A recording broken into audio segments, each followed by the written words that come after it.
Before we crack open tonight's cursed can of content, I just want to say a big thank you to all our subscribers, and an extra Sinister shout out to the loyal members of the Sinister Elite.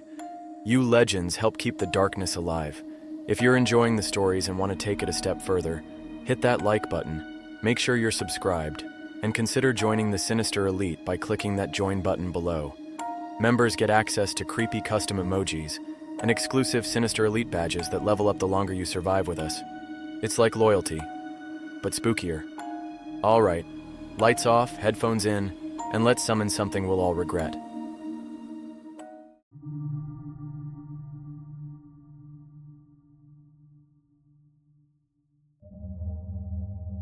They told me it'd be an easy gig. Sit in the booth, watch the monitors, and don't fall asleep. That was the whole job description. $26 an hour, full benefits, free coffee in the break room. Hell, they even said I could microwave a hot pocket or two if I wanted. The bank was old, like built during the Wild West old. Brick walls, iron vaults, marble floors that echo when you sneeze. The kind of place where you just feel like something weird happened 150 years ago. But they'd renovated it a bunch. Added some LED lights and a fancy digital keypad on the vault door. I got hired because the last guard quit without giving notice. His resignation letter just said, "I'm not messing with cowboys again." I thought it was a joke. I laughed. HR didn't. Anyway, first night I walk in, and the branch manager, a woman named Denise with permanent coffee breath and a stress twitch in her left eye, hands me a thin binder. It's labeled in dusty gold foil. Nighttime security procedures. Read immediately. Do not deviate. I flipped through it expecting the usual boilerplate. You know, don't let anyone in. Call 911 if there's a break-in. Don't use company Wi-Fi for Netflix, etc. Instead, I got this. Rule number 1. If the vault dials begin spinning at midnight, do not interrupt. Let them finish. Rule number 2. If you see a cowboy in the lobby, tip your hat. If he tips back, you're fine. If he doesn't, get to the break room and lock the door. Rule number 3. Do not speak to Lucille. She's not on payroll and hasn't been alive since 1879. Rule number 4. Never play music past 2 a.m. They think it's a saloon. Rule number 5. If you find a gold coin on the floor, put it in the vault. Do not pocket it. I read it twice, blinked, then looked up at Denise like, "Haha, where's the real manual?" She just said, "Good luck," and left me there. I spent the next 20 minutes wandering around the place like a curious raccoon. The vault was the size of a studio apartment, with an old crank dial on the front that looked like something you'd find in a steampunk museum. The lobby was spotless, chairs all in a row, not a soul in sight. The cameras were all working, except one in the west hallway. It kept flickering like it couldn't decide what century it belonged to. I plopped down in the security booth around 11:40 p.m. Nothing happened for 20 minutes. Then at exactly 12 a.m., click, click, clack. The vault dials started spinning. Now I didn't panic, but I did Google. Can an old vault randomly open on its own? Spoiler, no. I leaned toward the monitor, half expecting to see some Mission Impossible-style burglar dangling from the ceiling. But there was no one there. Just the dials. Turning slowly, like something invisible was working the combo. I remembered rule number 1. So naturally, I stood up and shouted at the vault, "Hey, cut that out!" As soon as I said it, every monitor in front of me glitched, the lights in the lobby dimmed, and, no joke, I heard the distinct clang of spurs on marble, like some cowboy ghost was strutting across the bank floor with all the time in the world. And then I saw him. On camera 4, right there in the lobby, stood a man in full cowboy gear, long black duster, old revolver on his hip, eyes covered in shadow beneath a wide-brimmed hat. He didn't move, didn't even breathe, just stared dead at the camera, like he knew I was watching. I laughed nervously. All right, very funny. Haunted cowboy cosplay night. Good one.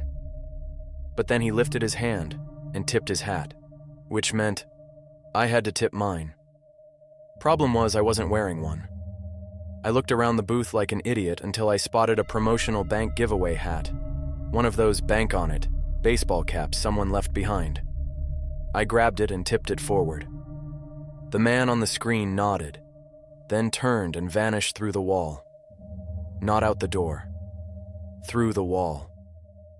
I sat back down, heart thudding like I just ran a mile uphill. My hot pocket was still spinning in the microwave, totally unfazed. I figured it was just a prank. Some kind of elaborate hazing thing for new hires.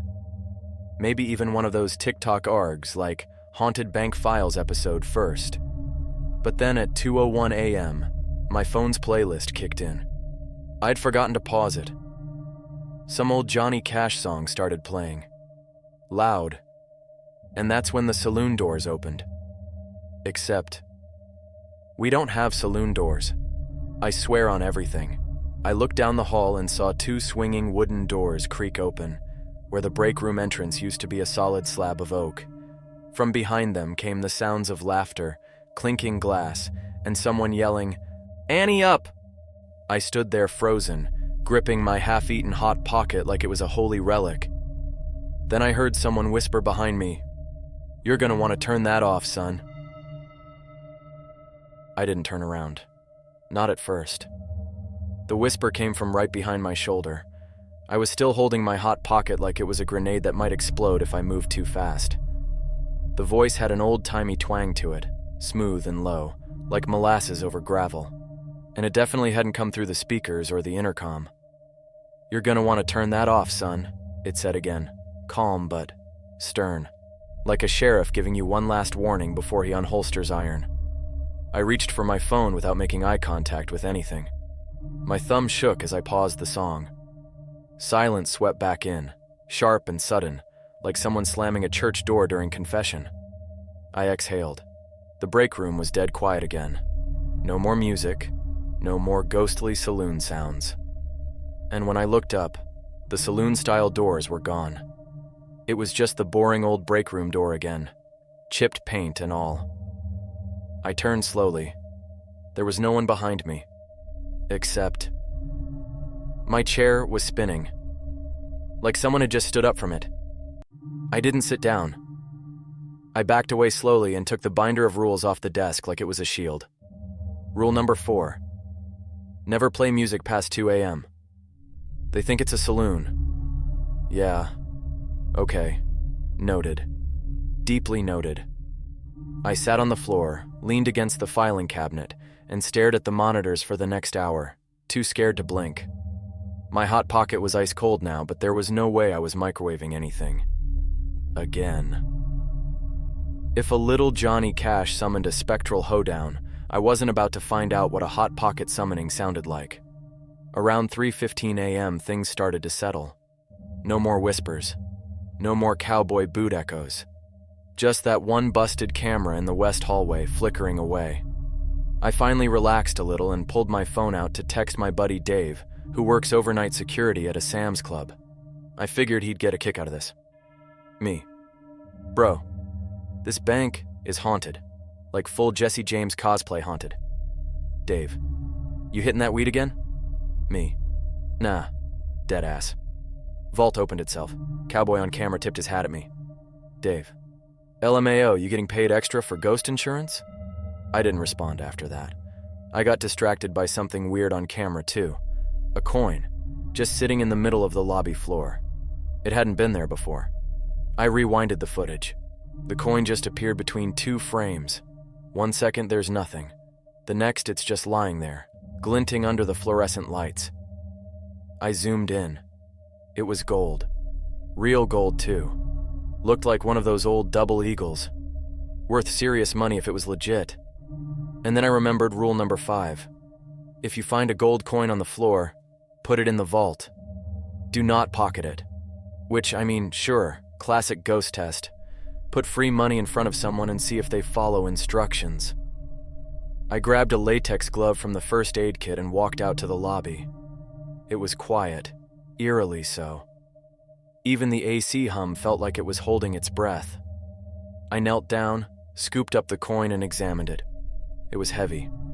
Warm, even. Warmer than it should have been. Stamped 1876. On the flip side was something odd. Instead of an eagle, there was a 6-shooter pistol, with initials carved beneath, JJ. Jesse James, I muttered. Then I heard the spurs again. Clink, clink, clink. I looked up.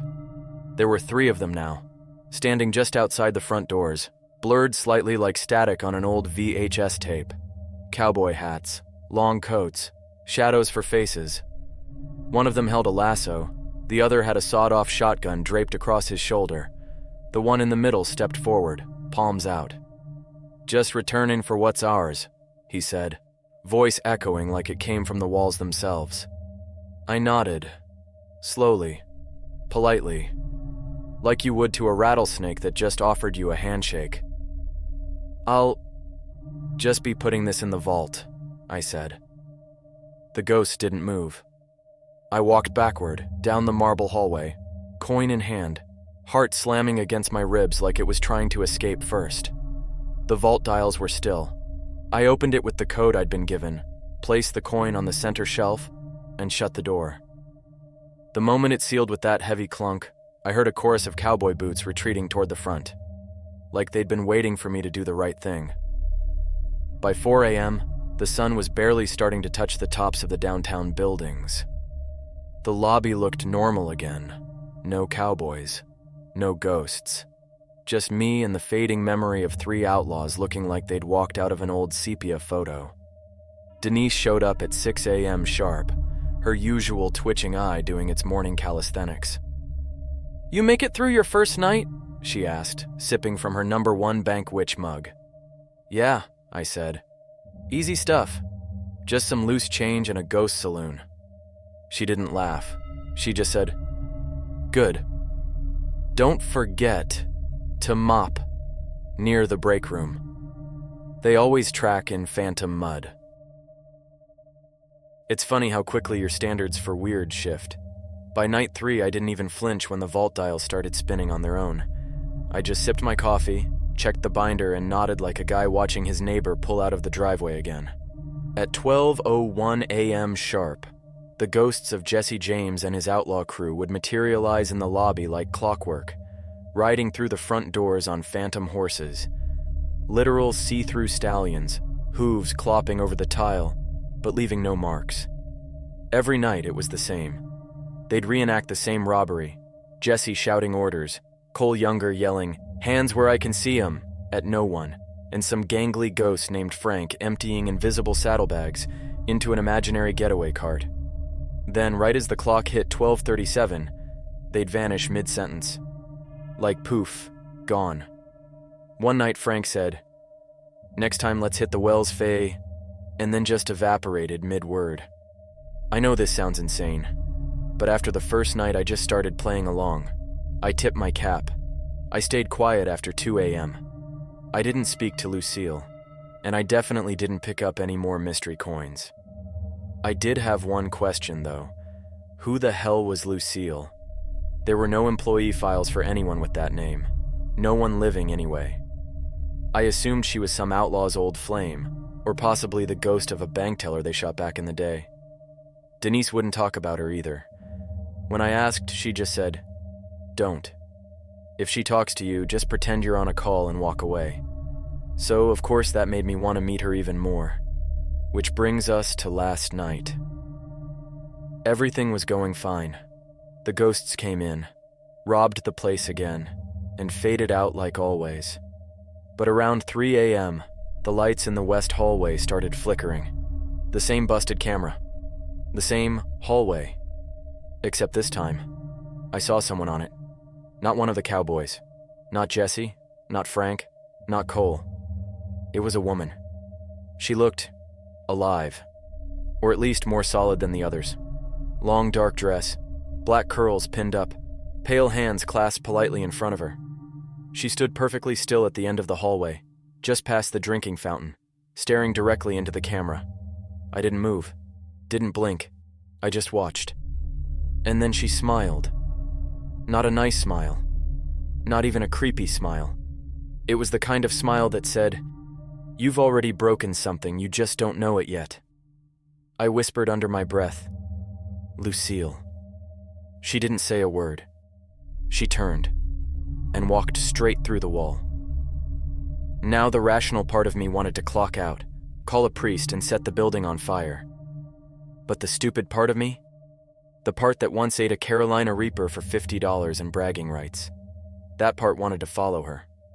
So I grabbed my flashlight, my binder of ghost rules, and an emergency granola bar. Don't ask why. It felt right. I walked down the hallway, scanning everything like I was the low-budget Ghostbusters backup squad. Nothing. No cold spots. No whispering. No floating furniture. But when I reached the spot where she vanished, I noticed something. A door. A narrow, rusted steel door behind a filing cabinet that had clearly not been moved in decades. It didn't even look like it belonged there.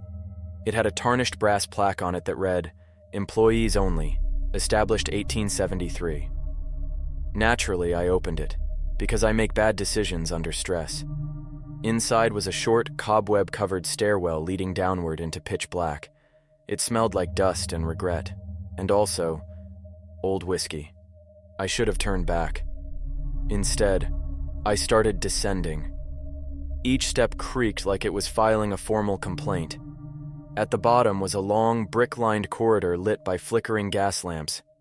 Actual gas lamps lining the walls. The air was heavy, stale, and it felt like walking into the past. And at the end of the corridor was another vault.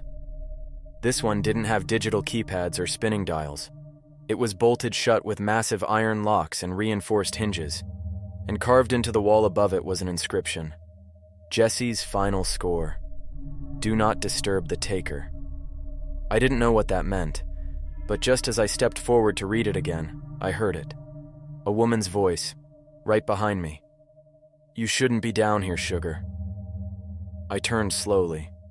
Lucille stood at the base of the stairs, hands folded, that same dead-eyed smile plastered across her face. Her eyes were black, not dark, not brown. Black, like two polished obsidian stones. I opened my mouth to say something, anything, and she held a finger to her lips. You've seen too much, she whispered, which means, now you'll have to help. Lucille didn't blink when she said it, just stood there, eyes black as banker's ink, smiling like a loan shark who already knows you can't make the payments. I'm just a security guard, I stammered, holding up my laminated badge like it would deflect evil. Minimum wage and a hot pocket budget. I don't even get dental. She stepped forward slowly, not threatening, just smooth, almost floating, like her heels weren't touching the floor. It's not about the money, she said, brushing a cobweb off her shoulder. It's about the memory, the ritual.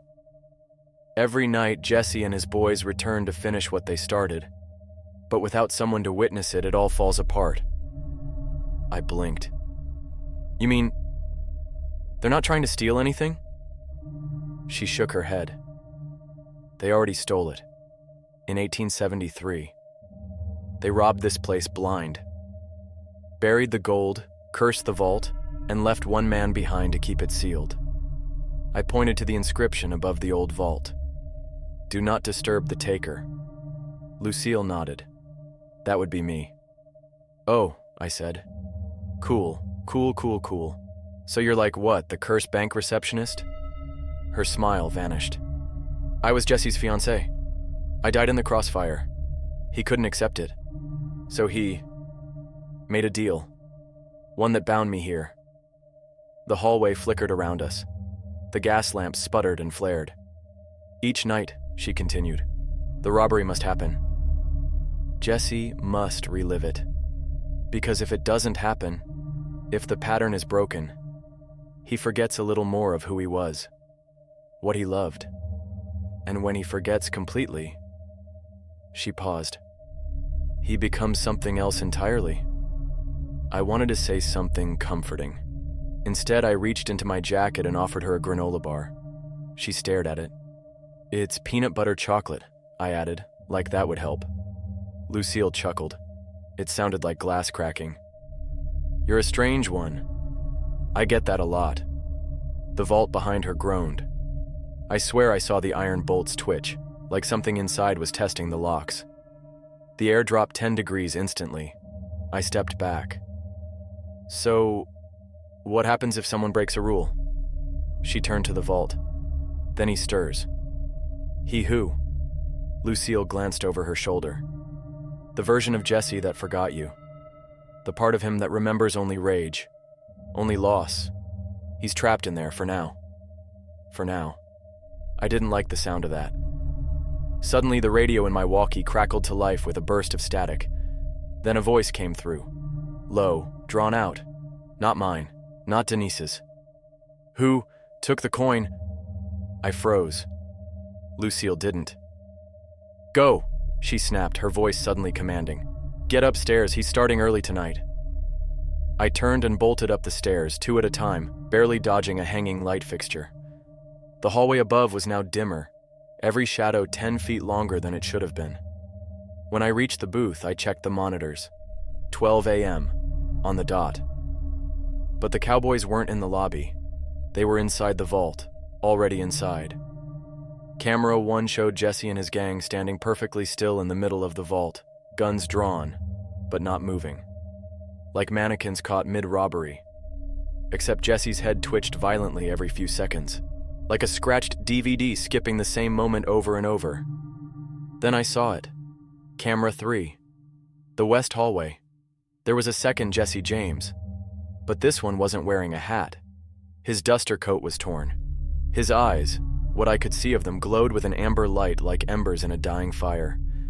And he was dragging someone. It was Frank, one of the other ghosts.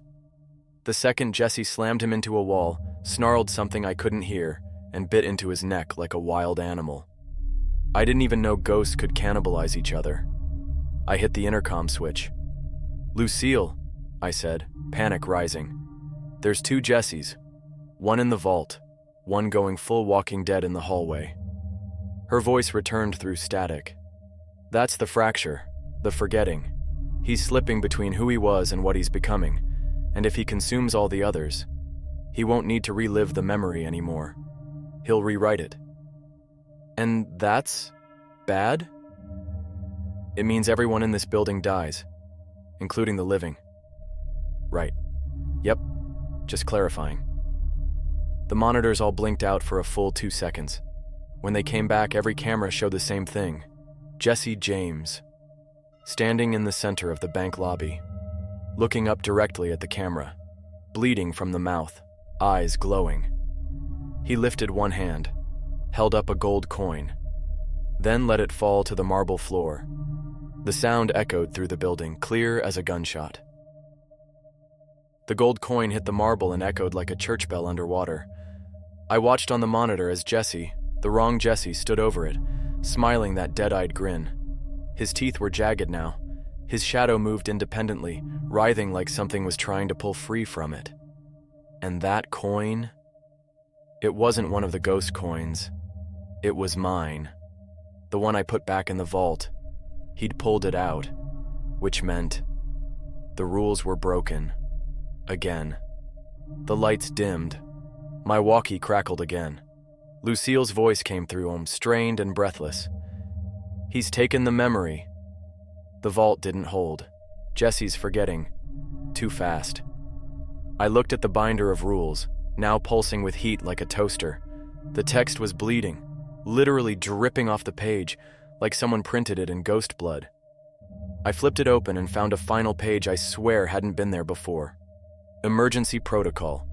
Do not attempt unless absolutely necessary. If Jesse becomes untethered from the memory, the cycle must be manually restored. You must complete the robbery with him. Reenact every step. Give him the memory back, or he'll take something new to replace it. And below that, bring the hat. I looked around the booth. The stupid bank on it baseball cap was still hanging on the hook. I hate this job, I muttered, jamming it on my head. I stepped into the lobby just as Jesse's doppelganger turned toward me. His gang was nowhere in sight. Just him. Alone. Pale. Flickering like a projector out of sync. He looked up, confused. "Who the hell are you supposed to be?" he growled, voice layered, like 5 people talking at once. I tipped my hat. Something in him paused. Just a blink. A flicker. "I'm your witness," I said, trying to steady my voice. "Go ahead and rob the place, Mr. James. I'm here to see it through." His eyes narrowed. He wasn't buying it. I reached into my pocket, pulled out a plastic baggie with the coin I'd stolen earlier in the week. The one I told myself I'd keep as a souvenir. Yeah, I was that stupid. "Looking for this?" I held it up. His eyes locked on it like it was a lost piece of his soul. "Gimme the bag," he growled. So I did. And I prayed that counted as reenacting the robbery. He snatched it from my hand, clutching it to his chest. The vault behind us creaked open on its own, glowing gold inside. Not light, but pure memory, radiating with old heat and gunpowder dreams. Suddenly, Ghost Frank and Ghost Cole appeared beside him, dazed like they were waking from a hangover. "It's time, boys," Jesse muttered. "Let's finish it." They moved like clockwork. Frank kicked open an invisible door. Cole yelled at imaginary civilians to hit the floor. Jesse fired a shot into the ceiling that left no hole but shook the glass. And I stood there, hat tipped, like I was watching a ghost parade pass by on its final lap. Then Jesse turned to me. "You mind finishing the count?" he asked, tossing me a sack filled with nothing. But I nodded. "Yeah, sure. Let's say $2,400. Even." He grinned, the first real smile I'd seen. "Good enough." He turned, slow and proud, and walked back toward the vault. The others followed, but just before he stepped inside, he paused and looked back. "Appreciate you, stranger," he said.